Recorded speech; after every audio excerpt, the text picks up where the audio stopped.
Bienvenue sur ma chaîne, on se retrouve avec une recette de quiche de riz au poireau. Donc c'est une quiche sans pâte, j'ai remplacé la pâte par du riz.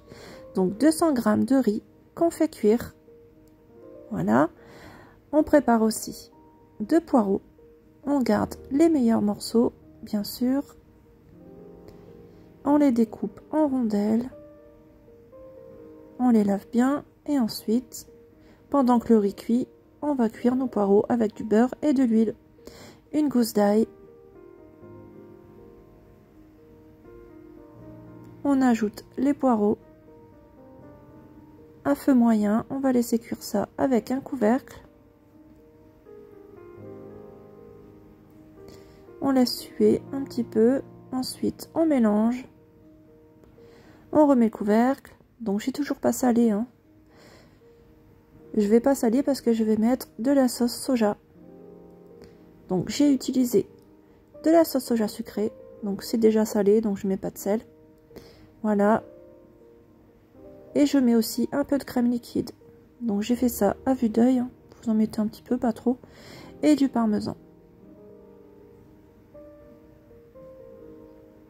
Après vous pouvez remplacer bien sûr avec le fromage que vous aimez.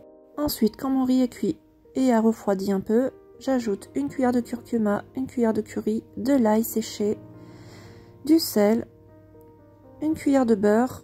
On mélange bien.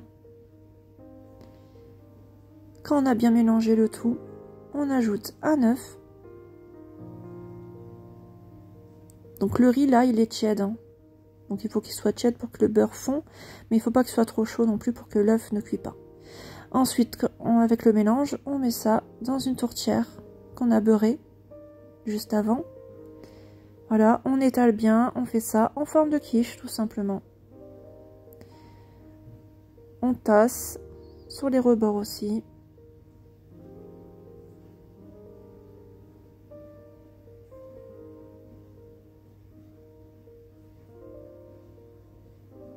Voilà, ensuite j'ai mis un peu de beurre par-dessus aussi pour que ce soit bien grillé. Et on enfourne à 200 degrés pendant environ 30 minutes. Ensuite, on le sort, on dépose notre base de poireaux. Voilà, et je vais préparer un peu de crème avec un œuf, un peu de crème liquide, donc j'ai fait à vue d'œil, à peu près 10 centilitres. Et j'ai mis de la vache qui rit, je mélange du sel, du poivre.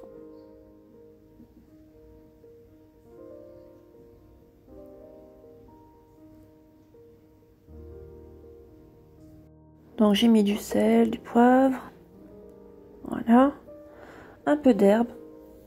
Et ensuite on verse ça par-dessus. On mélange légèrement et on enfourne encore une fois à 200 degrés pendant environ 20 minutes. Voilà le résultat.